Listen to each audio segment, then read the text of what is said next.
Hello again, cherished listeners, and a warm welcome back to Found Laws for our second delightful expedition into the world of shared human experiences. I'm LOREN, and I'm truly thrilled you've rejoined me today. In a world constantly unfolding with intriguing narratives, I've meticulously unearthed a fresh collection of captivating laws that highlight everything from unexpected turns of justice to heartwarming connections. Settle in, get cozy, and prepare to be genuinely engaged by the tales that await. Story 1. I was accidentally the downfall for a manager in training who was a total thief. Mbayu/internet hugs. Way back in 2000, I was an adorable, naive 19-year-old working retail at a picture framing place. The management of our little shop consisted of our manager, Jenny, the assistant manager, Nick, and me, the third key. For those who don't know, a third key is literally that, a third person with keys. I had the ability to open and close the store and act as manager on duty, but if Jenny or Nick was there, then I was just a regular employee. Names changed to protect the not-so-innocent. Jenny was an amazing manager, middle-aged but cool. She'd had a lot of fun in the 70s and wasn't shy about telling us her hilarious stories. She was also kind of like the shop mom. She made cookies and was always very in tune with people's emotions. She always knew the right thing to say to make me feel better, and she was a fountain of real-world wisdom. Everybody loved her. She was also an artist, and her work was starting to pick up steam. That, combined with the onset of some health issues, made her decide that retail work just wasn't for her anymore. We were all really sad, but definitely understood. Now Nick was just a college kid and definitely didn't want, or really qualify, to be promoted to manager. So corporate brought in a manager in training to work as a fourth member of the management. Let's call him Steve. Steve was weird.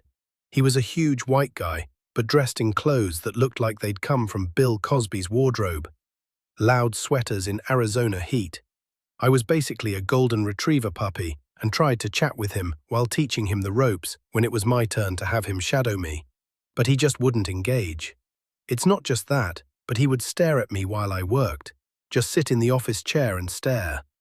I tried to chalk it up to him just being awkward, but it was creepy. Even when I was trying to teach him something, he would barely interact. When he did talk, it was usually about how amazing he was at his last job and how low the pay was for managers in our company. Duh, it's retail. Okay, so on to the meat of my story.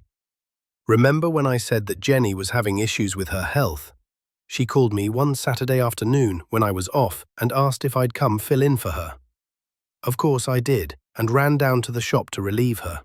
She was having a really bad day, and I was happy to close for her. I also worked the next day, Sunday, and the day after that, Monday. That Monday, our district manager came in while I was MOD, and we got chatting. Like I said, I was basically a chatterbox, so this wasn't unusual. He asked me how Steve was doing, and I tried to diplomatically tell the guy Steve was a dud, using the example that on Saturday when I relieved Jenny, he had just sat in the office or wandered the floor the whole night. The DM seemed a little startled, but not about the guy's behavior, but by the fact that Jenny hadn't been in the store after 3 p.m.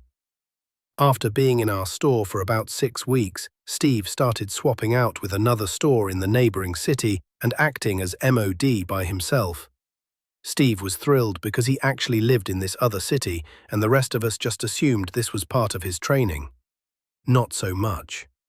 Turns out that there'd been a whole lot of shrink happening at our store, a huge uptick in people paying with credit card and then coming back later and getting a cash refund. Back then, if you did a return on a credit card or debit, it took a few days for the money to show back up in the account.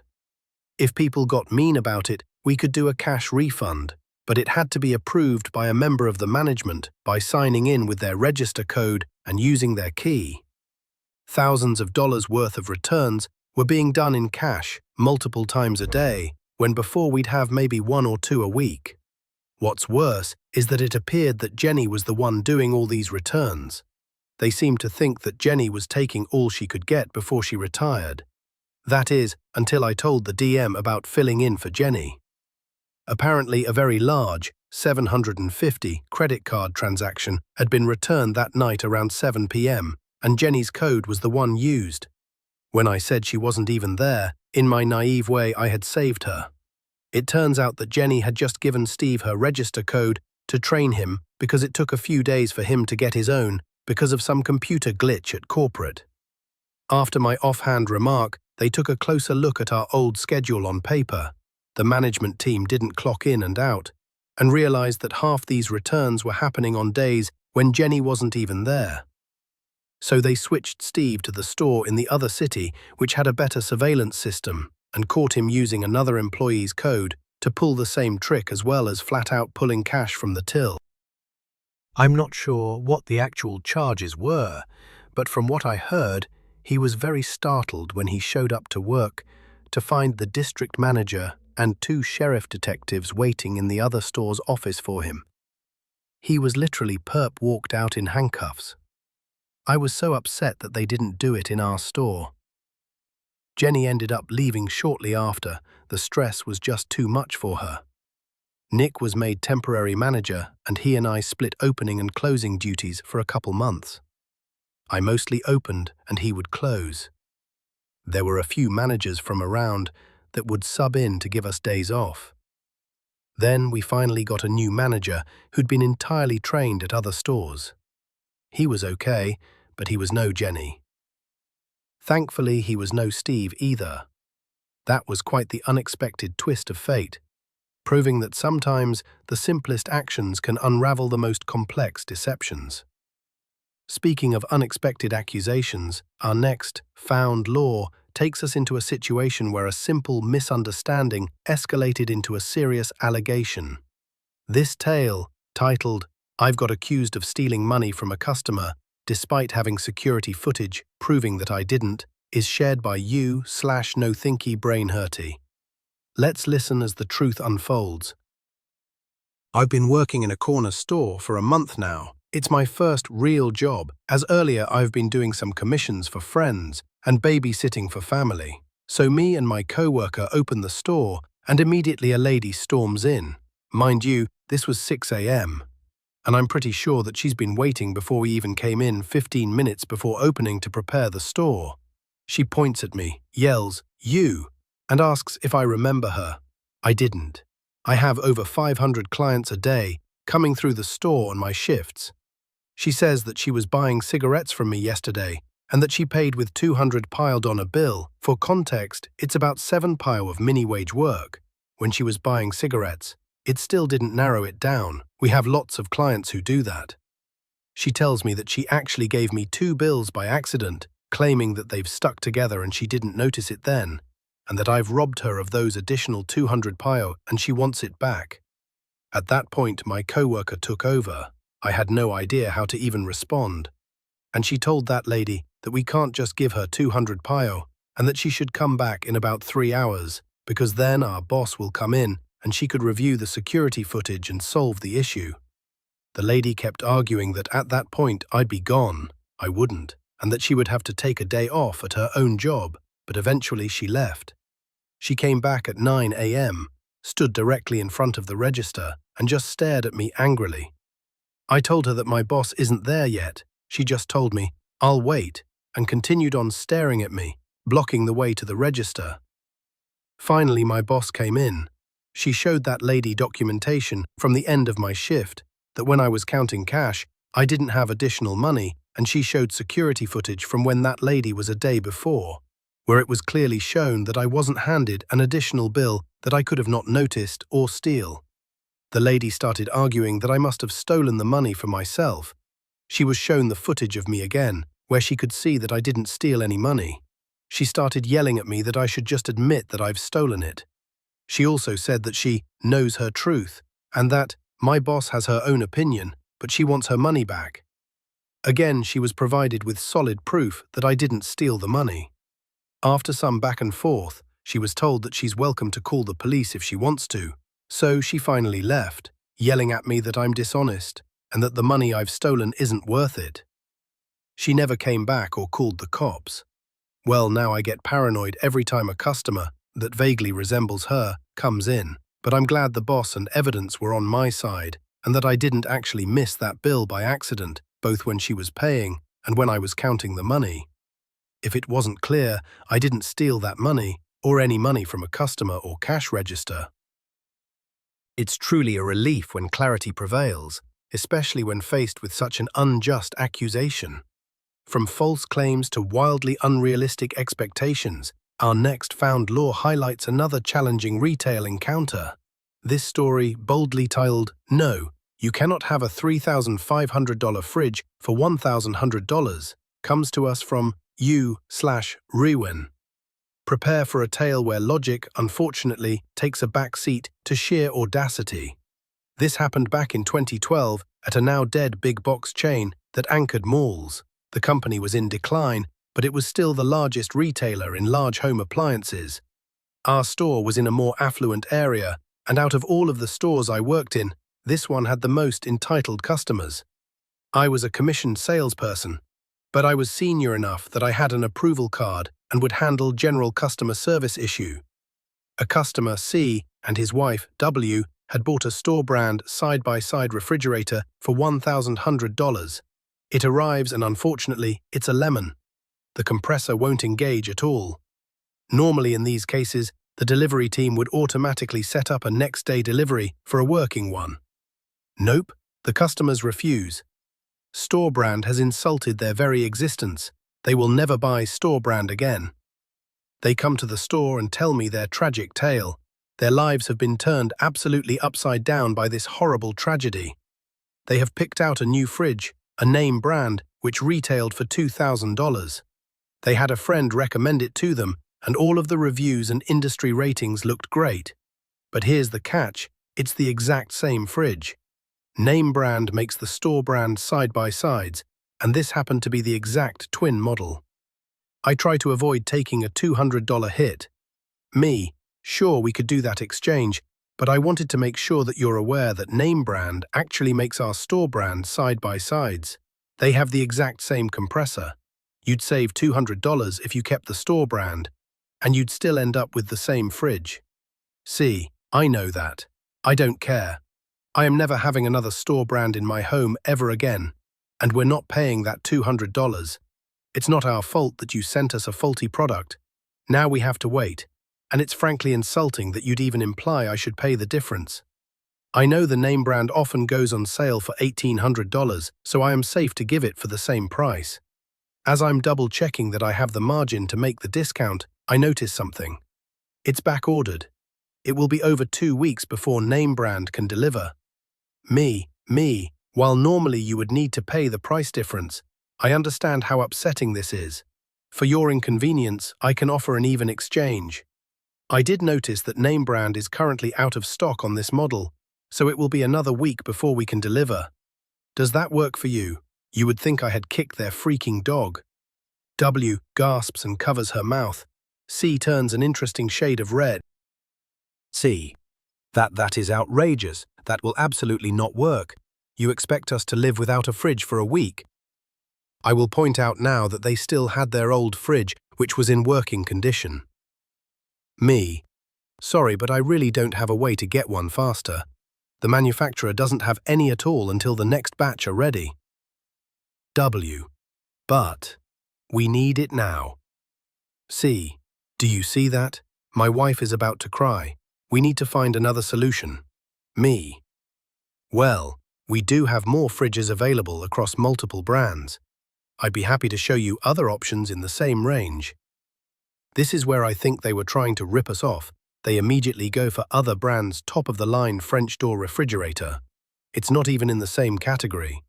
The thing is on sale for $3,500. C. I think this one got good reviews. It in fact had some of the best reviews. Is it available? It looks like it is.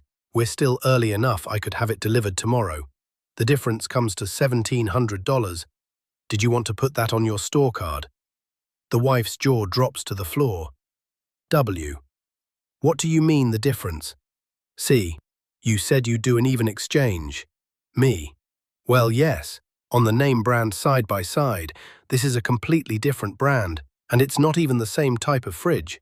I can't do an even exchange, but we will waive the 15% restocking fee and refund the delivery fee for the trouble. C. I want a manager now. I called a department manager who is equally confused at the demand. He offers to take off the same $200 we would have for the name brand. Of course, that's rejected with prejudice.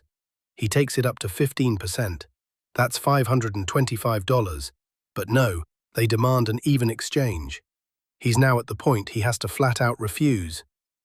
Manager: that's not something I can do. You can get the store brand tomorrow. You can wait a week for the name brand, or you can get the other brand tomorrow after paying the $1,175 difference. What works best for you? W. With tears in her eyes. This is bait and switch. Bait and switch. She literally screamed this next bit to the point it echoed into the mall entrance. W. Bait and switch. As she did this, the manager was calmly doing something on his tablet. I will never forget this. Once she's done screaming, he hands her the tablet with a dictionary definition of bait and switch. Manager: ma'am, you seem confused. A bait and switch would be us advertising one product that isn't actually available for us to sell and then trying to get you to buy something else. I can get you that store brand anytime you want. W is visibly confused for a second, and then she shoves the tablet back into the manager's hands. She takes her phone out of her purse, hands shaking. W: you know what? I'm calling my lawyer. I'm going to tell my lawyer about your bait and switch. And that was it. Manager and I look at each other. I swear he was holding back a smile. Manager: I'm sorry, but since you have decided to pursue legal channels, we can no longer assist you at the store level. I can get you the number for our corporate legal team. You'll need to direct any further questions to them directly. No, you're going to talk to my lawyer right now and... Manager: I can't continue this conversation. I'll notify the delivery team to cancel your order. You'll get a refund to your original card. It might take 3-4 business days for your provider to show the refund. Comican, looking mildly concerned: now hold on, my wife jumped the gun a little. No, I am calling our lawyer. We are not going to be taken advantage of. Manager: I'm sorry, but we can't keep interacting with you. Comican, but... At this point, my manager and I walked away. The lady sat over in mattresses, apparently waiting for her lawyer to answer for a few minutes. Her lawyer must not have cared too much for her business, because he apparently never answered. Her husband awkwardly paced small appliances before he walked back to her. He wildly gesticulated while whispering to her until they left. Transaction was refunded and I never saw them again. Remember this, fellow retail travelers: a customer threatening legal action is always the fastest excuse to get out of an annoying situation. Watchouts can also Rettinelli's tale. The persistence of some individuals can be quite remarkable, can't it? From one challenging customer interaction, we now shift to a uniquely heartwarming and ultimately uplifting encounter. Our final found lore for today, shared by you/Steve, is titled, Father came into a sporting goods store and talked for his son the entire time, only allowing his son to get the most expensive equipment. His son ended up coming back with his older brother to apologize for his father and talk to me about baseball. This story beautifully reminds us of the power of genuine connection and honest reflection. Let's hear this wonderful tale. I worked at a sporting goods store about 1.5 years ago. It was a fun job. I only worked a few hours per week there, since I had another retail job at the time. I mostly worked in the baseball section, since baseball is my favorite sport. I had a good time overall, until I had to quit when I went off to college. One day, a dad and son, 14 if I remember right, came into the store, and we're checking out all new gear for the season. I ask his son his position, what level he plays at, and what hand he throws with. The dad answers for him, kinda snobbishly. He plays elite travel ball as a right-handed shortstop. I thought nothing of it at first. I played travel ball and know the bats allowed, and also know the type of parents that get their kids into it. So I take him to the gloves first. He grabs a lower-priced infield glove, maybe $170 or so. It's the glove I use, so I recommend it to him. It really is a great glove. Then the dad sees the $300, $1,000, and says, "We will take this one," before his son even tried it on. I could tell his son was not thrilled, and this was probably not his first rodeo with his dad making choices for him. Then we move over to bats. Now this is where things get a bit interesting. I ask his son his height, and the dad again answers, "I recommend a bat size," and they browse for a bit. His son follows my recommendations and picks out one that he likes. Again, not the most expensive, but it does look cool. Honestly, at his age, the bat does not make much of a difference, since regulations are tight on what is allowed in the league anyways. His dad then picks up a bat 2 inches too big for his son. He should be swinging a 31-inch. He might be able to get away with a 32 if he's strong, but a 33, what the dad picked up, is too big for his son, until he hits his growth spurt. I explained this to the dad. He did not care, he just wanted the most expensive bat. It was kinda clear to me that it was not even about his son at this point. It was about the dad gearing him up to appear better than the other kids. I still am trying to explain to his dad, from my own personal experience being a smaller kid, that a large bat is not the best idea for him. His dad says, "I know what's best." His son looked upset. I felt so bad for him. I could tell he was passionate about baseball. He was not in it to look cool, but genuinely did research on what is best for his use case. The products he gravitated towards are all great for him. The last thing before they got cleats out of my department is batting gloves. His son asks me what gloves I like to use, so I go to tell him before the father cuts me off and says, "These ones look good." Guess what, they had the highest price tag as well. They are great gloves, but it's not worth the extra price in my opinion. They walk away to get the cleats and ring out with me. Their total was hundreds more than it had to be, and the son did not even get to pick out what he wanted. He came in a few weeks later with his older brother to get another bat, since the one his dad picked for him was too big for him. Him and his brother were both very grateful for my help and apologized for their father. I talked to him a bit about baseball, and he really was just in it for fun. He told me his dad puts a lot of pressure on him and spends tons of money for him to get a spot in an expensive travel team. But he just wants to go out there and have fun with his friends. He also told me that the pressure has made him think about quitting. He said, "I love baseball, I really do, but my dad wants me to be the best. And I'm not that. I just want to have fun with my team." I gave him a pat on the shoulder and told him he's the best player he can be, looked to his older brother, who told him the same thing. Not going to lie, I got a bit emotional after they left.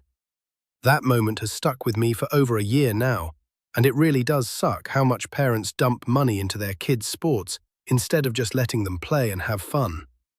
In my time working there, I have seen lots of parents similar to his father, only wanting the most expensive products while not even critically questioning if those products are the best ones to buy for the use case. And that concludes our collection of found laws for today's episode. What a journey it has been, from uncovering unexpected truths and standing firm against entitlement, to witnessing moments of profound kindness and genuine apology. Each story, in its own way, offers a unique window into the human experience. I, LOREN, am so grateful you joined me on this adventure through these captivating narratives.